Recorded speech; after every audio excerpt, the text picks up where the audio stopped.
मुझे माफ कर दीजिए, गलती मेरी ही थी। मैं ही गुस्से में घर छोड़कर चली गई थी। एक बात बताइए कि किस खुशी में आपको मिष्टी खिलाऊं? आपको कौन सी खुशी मिल गई और मुझे कौन सी खुशी मिल गई? अरे पापा, पारिन बाबू, कमला घर वापस आ गई। क्या कमला घर आ गई? उससे बड़ी खुशी की बात आपके लिए और क्या हो सकती है? मकान मालिक ने जो सलूक मेरे साथ किया है वो सब आपके इशारे पे हुआ है, और ये बात मैं अच्छी तरह समझ चुका हूँ। आपको ऐसी हरकत करते हुए शर्म नहीं आई? हमें हमारा बेटा चाहिए। रंगीला रंगीला रंगीला रे रंगीला रंगीला रंगीला रंगीला रे আমার ছাড়িয়ে বন্ধু কই গেলা রে বন্ধু রঙ্গিলা রঙ্গিলা রঙ্গিলা রে রঙ্গিলা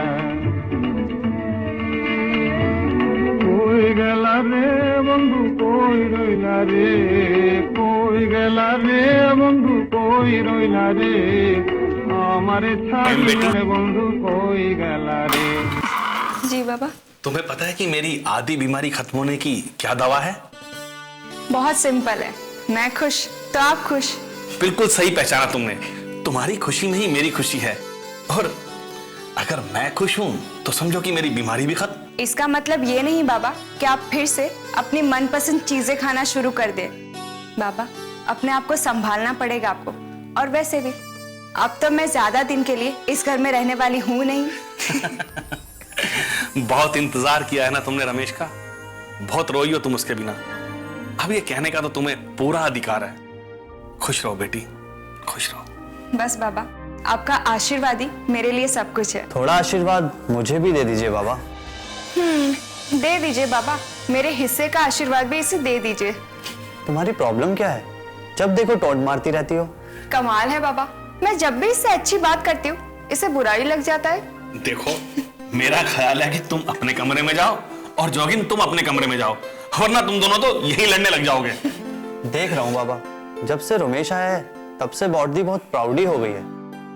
अच्छा हुआ याद दिलाया, मैं अपने कमरे में जाने के बजाय रमेश को मिलने चली जाती हूँ बारिन के घर। मैं अभी वहीं से ही आ रहा हूँ, रमेश वहां पर नहीं है। ओ, तो तुम वहां भी पहुंच गए। ठीक है, बारिन के घर पर नहीं मिलेगा, कहीं और तो मिलेगा।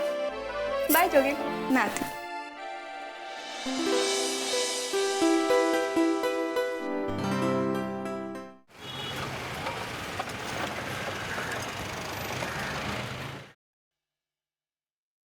चा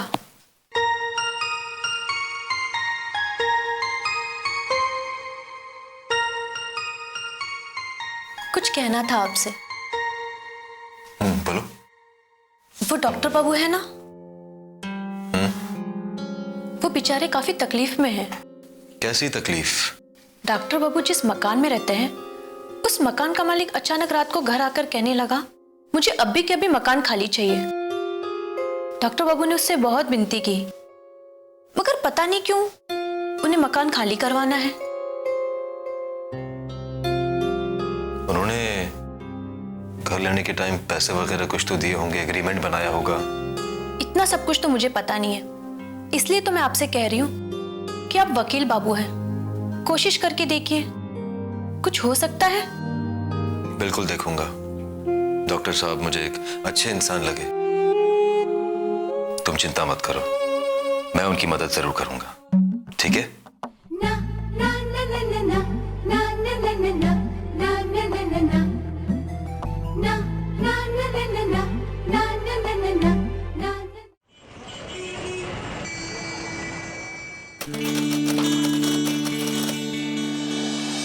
अरे आप नहीं, आप प्लीज बैठिए ना। प्लीज बैठिए। वो उस दिन मैं कुछ आपसे ज्यादती कर गई, बहुत कुछ कह दिया मैंने आपसे। प्लीज मेरी बात का बुरा मत मानिएगा। इसमें बुरा मानने वाली क्या बात है? आप आनंदो सर की बेटी हैं और आपको ये सोचना ही नहीं चाहिए। मैं ऐसी फीलिंग्स अपने दिल में रखती ही नहीं हूँ, बल्कि मैं इस पर बिलीव करती हूँ कि अगर सामने वाले से कोई गलती हो जाए, भले ही वो छोटा ही क्यों ना हो, हमें उससे माफी मांग लेनी चाहिए। और मैं उस वक्त आपको बहुत ज्यादा बोल गई थी, इसीलिए आई एम सॉरी। आप एक काबिल वकील ही नहीं बल्कि एक अच्छे इंसान भी है। खैर छोड़िए इन बातों को।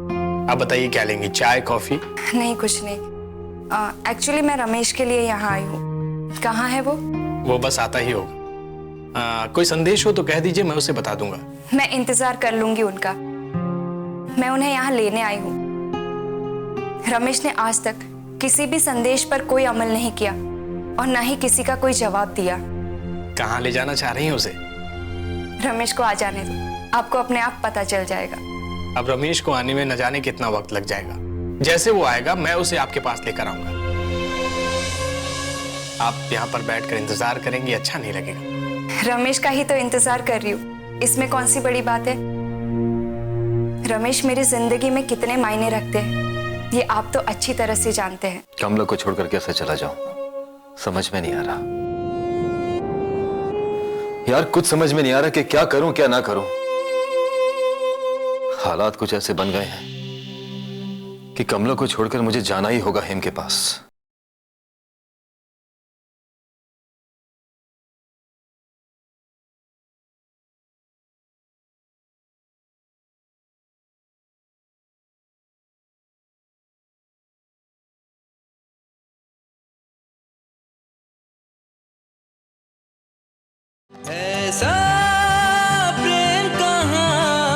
रमेश मेरी जिंदगी में कितने मायने रखते हैं ये आप अच्छी तरह